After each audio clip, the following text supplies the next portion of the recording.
नमस्कार। ओम जय श्री कृष्ण। मैं हूँ योगी किशोरा। लली योग साधना में आप सभी का हार्दिक स्वागत करता हूँ, अभिवादन करता हूँ। पिछले वीडियो में हमने श्वसन के बारे में सैद्धांतिक रूप से जाना और समझा था। इस वीडियो में हम 7 तरह की श्वसन क्रिया के बारे में जानेंगे, समझेंगे और सीखेंगे। आप अपने सात्विक उचित स्थान पर बैठ जाइए। बैठक सहज होनी चाहिए। शरीर में कहीं कोई अंग पे तनाव लेकर ना बैठे, बस तनाव रहित सहज बैठक होनी चाहिए। जैसे आलटी पालटी मारकर आप बैठ सकते हैं। मैं यहाँ आपको बैठ कर दिखाता हूँ, जिसको योग की भाषा में सुखासन कहा गया है, जिसमें हमें बहुत सुख प्राप्त होता है। या फिर पद्मासन में बैठे, दोनों घुटनों को बारी बारी मोड़ के दोनों पैर के पंजे को जंघों पे लगाना है। यह है पद्मासन।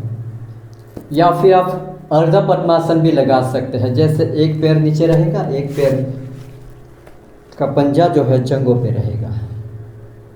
आप सिद्धासन पे भी बैठ सकते हो। जैसे सिद्धासन की स्थिति है ये वाली।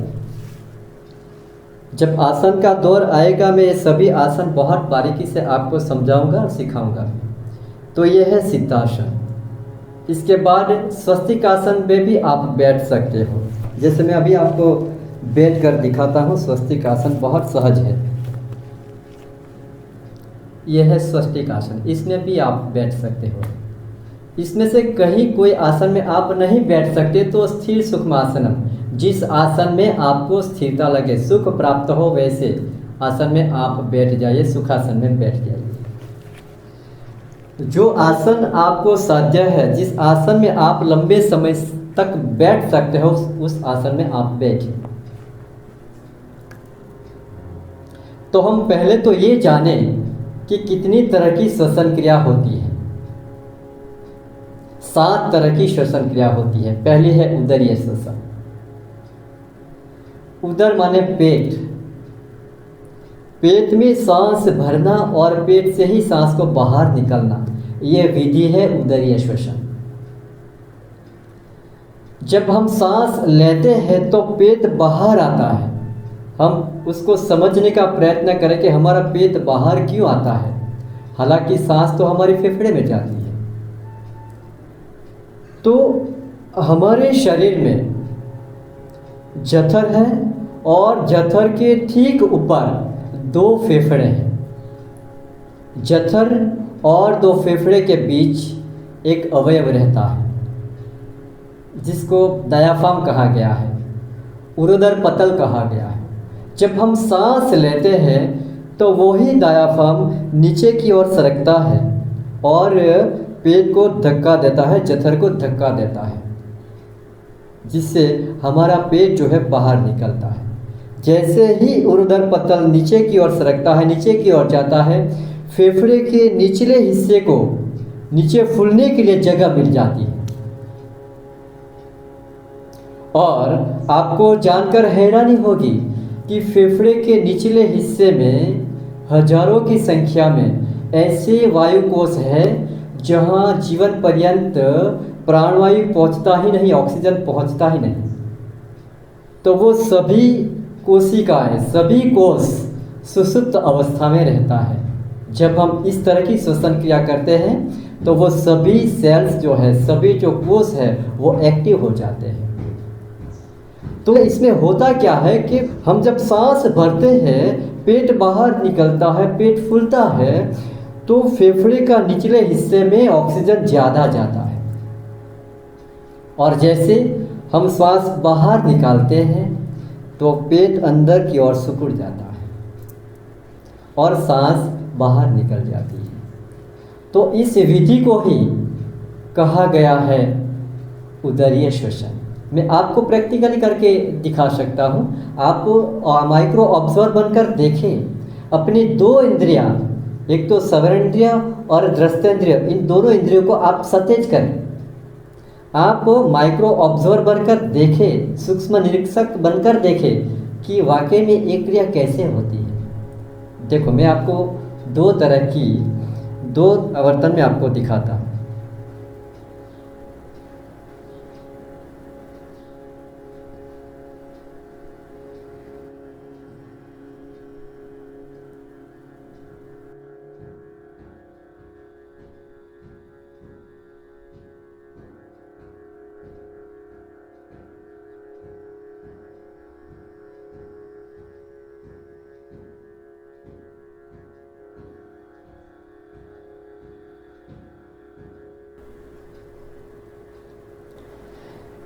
इसमें पूरक और रेचक सिर्फ और सिर्फ पेट से होता है। हम सांस भरें तो पेट बाहर आएगा, हम सांस को छोड़ें तो पेट अंदर जाएगा। ये विधि है उदरीय श्वसन की।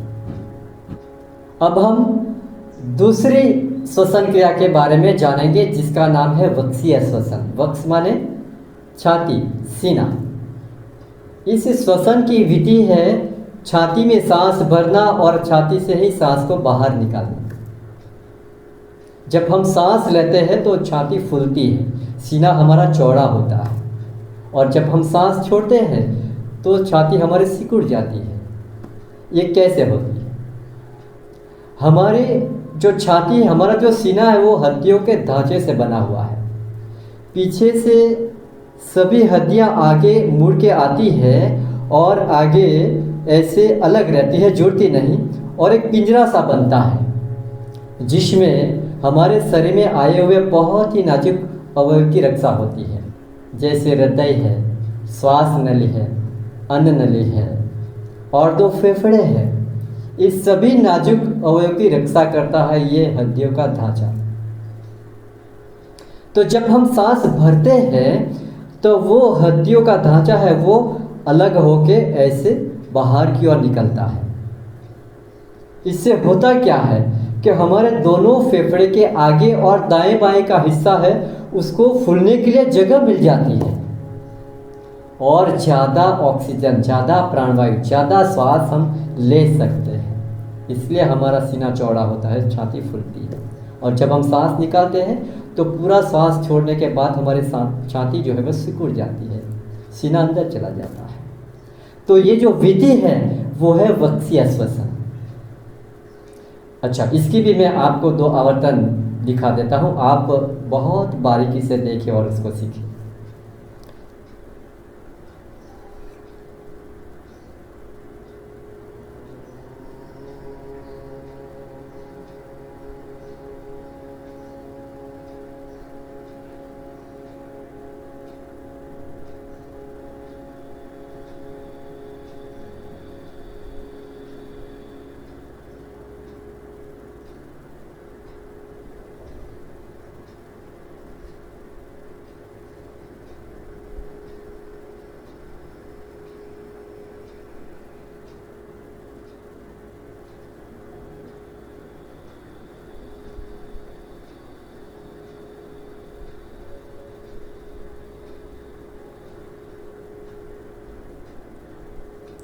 तो आपने देखा होगा जब हम सांस ले रहे थे तब हमारी छाती फूल रही थी, जब हम सांस छोड़ रहे थे तो हमारी छाती सिकुड़ रही थी।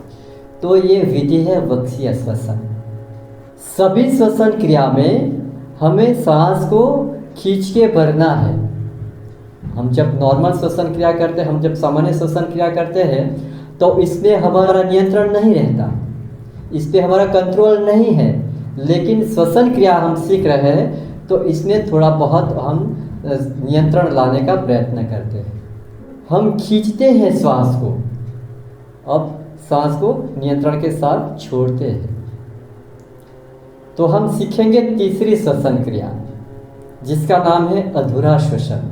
जैसा नाम वैसी क्रिया है, आधा अधूरा श्वास लेना। इस विधि में ये क्रिया आती है जिसे मैं आपको अभी दिखा दूँ, एक दो आवर्तन, आपको बहुत अच्छी तरह से समझ में आ जाएगा अधूरा श्वसन किसे कहते हैं।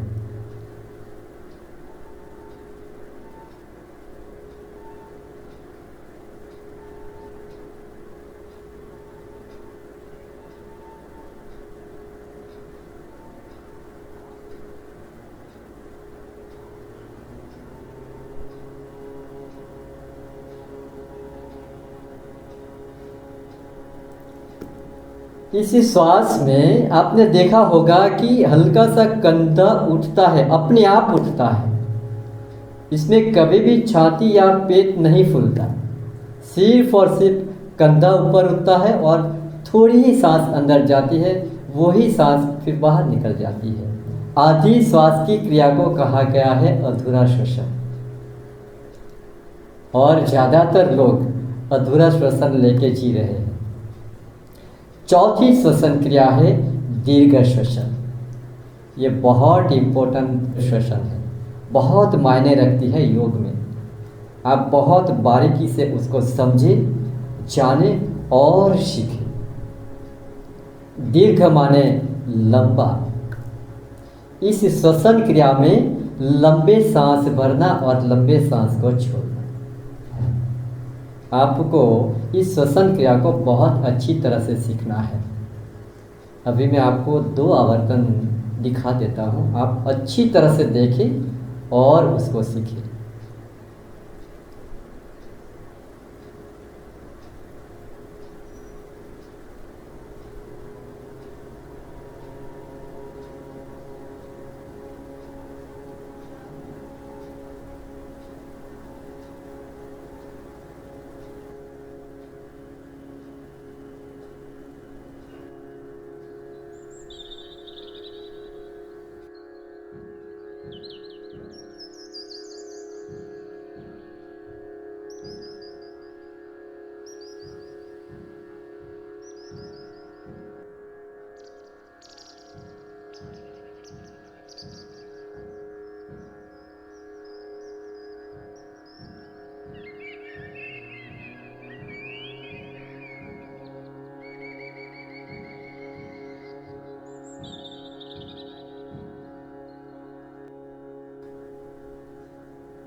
तो आपने बहुत बारीकी से देखा होगा कि बहुत ही मंद गति से सांस चल रही थी। इस श्वास में यहाँ तक कहा गया है कि अगर आपके नाक के सामने मोर पींछ अगर रख दी जाए तो वो भी नहीं हिलनी चाहिए। इतनी मंद गति से सांस को हमें लेनी है और इतनी मंद गति से सांस को हमें छोड़नी है। आप समझ गए होंगे कि इसमें कितना नियंत्रण रखना पड़ता है अपनी सांसों पे। तो धीरे धीरे हम श्वसन क्रिया को सीखते जाएंगे, अपने आप अपने सभी श्वसन क्रिया पे नियंत्रण आता जाएगा। तो दीर्घ श्वसन हमने बहुत बारीकी से सीखा है। अगली जो क्रिया है वो है लघु श्वसन। लघु माने कम श्वास में, कम समय में सांस को छोड़ना। तो हम ये समझने का प्रयत्न करें कि लघु श्वसन है क्या। देखो, ये सभी श्वसन क्रियाएं आगे जाके हमें आसन प्राणायाम में बहुत काम आने वाले हैं, सत्क्रिया में बहुत काम आने वाले हैं। इसलिए आपको बहुत बारीकी से समझ के सीखना पड़ेगा। और साधना भी आपको 7 से लेकर 10 दिन तक अवश्य करनी है। ऐसा नहीं कि एक दिन किया और दूसरे दिन प्राणायाम पे चले गए। आपको सभी श्वसन क्रिया को साध्य करना पड़ेगा, तभी आप सभी प्राणायाम, आसन और सत्क्रिया को अच्छी तरह से सीख पाएंगे। तो हम बात कर रहे थे लघु श्वसन की। इसमें क्या होता है, इसमें विधि क्या है। तो हमें सांस लेनी है और उसी सांस को 3 आवर्तन में छोड़नी है, 3 बार छोड़नी है। कैसे, देखिए।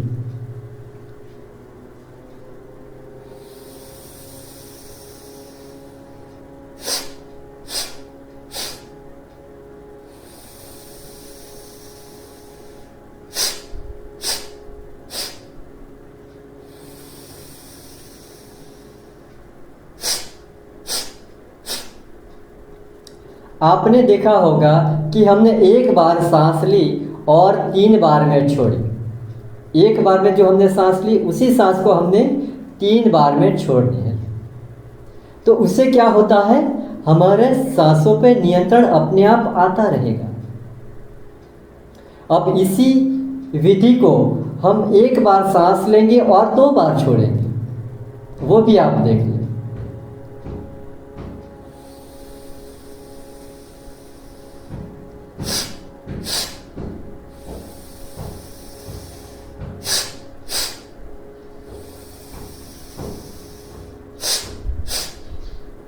अच्छा, इसी सांस में थोड़ा धक्का दें, सांस को धक्का दे के सांस को छोड़ें। तो आपने देखा होगा कि एक बार सांस ले 2 बार छोड़ी, ऐसे आप एक बार सांस लेके एक बार में ही छोड़ें। ये भी लघु श्वसन की ही विधि है।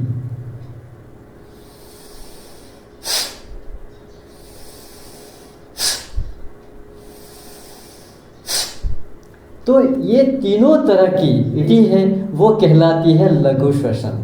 आप इसकी प्रैक्टिस, इसकी साधना अवश्य करें, क्योंकि आगे जाके हम कपालभाति क्रिया सीखेंगे, इसमें ये लघु श्वसन बहुत काम आने वाली है। अगर आपने लघु श्वसन अच्छी तरह से सीख ली, इसकी साधना आपने अच्छी तरह से कर ली, तो आगे जाके कपालभाति क्रिया में बहुत सरलता रहेगी। इसीलिए मैं आपको नम्र निवेदन करता हूं कि सभी श्वसन क्रिया को आप अच्छी तरह से समझिए और सीख लें।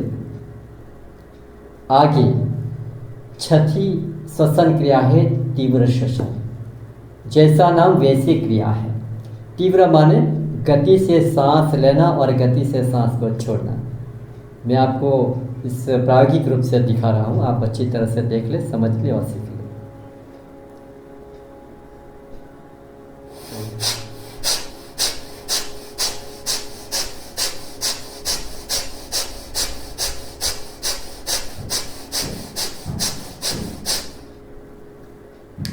ये है तीव्र श्वसन, तीव्र गति से सांस लेना और तीव्र गति से सांस को छोड़ना, ये विधि है तीव्र श्वसन की। ये सभी श्वसन क्रियाएं अपने शरीर में बहुत फायदा करती हैं और मैं आपको बार बार बता रहा हूँ कि आगे जाके सभी क्रियाओं में ये श्वसन क्रिया काम आने वाली है। तो आइए हम 7वीं श्वसन क्रिया सीखेंगे, जिसका नाम है यौगिक श्वसन। बहुत इम्पोर्टेंट, बहुत महत्व की श्वसन क्रिया है ये। आप उसको बहुत बारीकी से सीखें, बहुत बारीकी से सीखें। यौगिक क्रिया की विधि क्या है? इसमें 2 श्वसन क्रिया जुड़ जाए तो वो कहलाती है यौगिक श्वसन। तो वो 2 क्रिया कौन सी है, 2 श्वसन कौन सी है? तो पहली श्वसन क्रिया उदरीय श्वसन और दूसरी श्वसन क्रिया वक्षीय श्वसन। अगर ये दोनों श्वसन की विधियां एक साथ में जुड़ जाए तो हो जाती है यौगिक श्वसन। अभी मैं आपको 2 आवर्तन दिखाता हूँ, आपको बहुत बारीकी से देख के ऑब्जर्व करना है और उसे समझना और सीखना है। तो आइए मैं बताता हूँ आपको यौगिक श्वसन की विधि।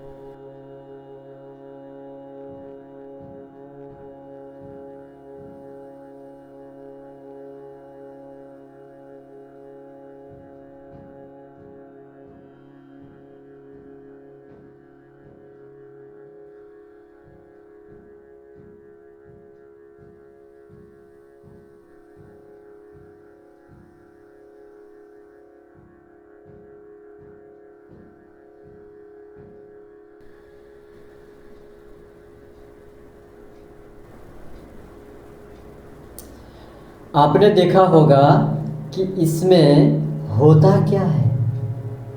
हालांकि ये सीखने में थोड़ी दिक्कत रहेगी, क्योंकि आपको अच्छी तरह से दिखाई नहीं दिया होगा कि इसमें होता क्या है। अगर आगे संभव रहेगा तो इसकी मैं एक अलग सी यौगिक श्वसन की वीडियो बनाऊंगा आप लोगों के लिए। तो देखो इसमें होता क्या है, पहले जब हम सांस ले रहे थे तो पहले पेट बाहर निकल रहा था, यानी पेट बाहर आ रहा था, और धीरे धीरे सांस ऊपर जा रही थी और छाती भी फूल रही थी। इसका मतलब ये हुआ कि पहले पेट में सांस भरनी है और फिर बाद में छाती में सांस भरनी है, सीने में सांस को भरनी है। और छोड़ते वक्त छाती से पहले सांस छोड़नी है और पेट से बाद में सांस को छोड़नी है। ये है विधि यौगिक श्वसन की। पहले पेट में सांस भरे, फिर छाती में सांस भरे, निकालते वक्त सांस बाहर निकालते वक्त, सांस को बाहर छोड़ते वक्त छाती से पहले सांस को निकाले, फिर पेट से सांस निकाले। क्या विधि होती है इसकी? जब हम सांस लेते हैं तो पेट बाहर आएगा, फिर छाती फूलेगी। जब हम सांस छोड़ते हैं तो पहले छाती अंदर जाएगी, छाती सिकुड़ेगी, फिर पेट अंदर जाएगा, पेट अंदर सिकुड़ेगा।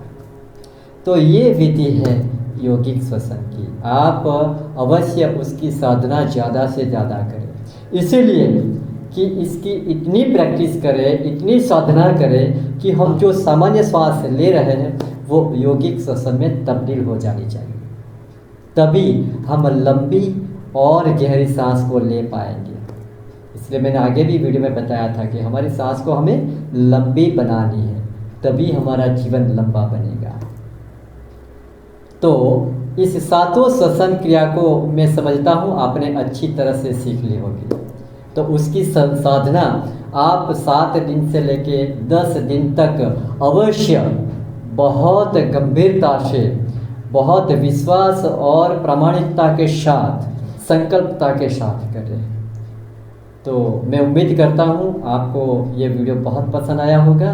तो इस वीडियो को आप लाइक करें, शेयर करें। अगर आपने अभी तक इस चैनल को सब्सक्राइब नहीं किया है तो सब्सक्राइब भी अवश्य कर लें और दूसरों लोगों को बताइए कि आप इस लली योग साधना की चैनल को देखें, इसमें बहुत अच्छी वीडियो आती है। लोगों को बताइए कि आप सभी उसको सब्सक्राइब करें। तो बहुत जल्द मिलते हैं अगले नए वीडियो के साथ। तब तक के लिए आप सभी खुश रहें, मज़े में रहें, आनंद में रहें, सावधान रहें और सलामत रहें। आप सभी का बहुत बहुत धन्यवाद।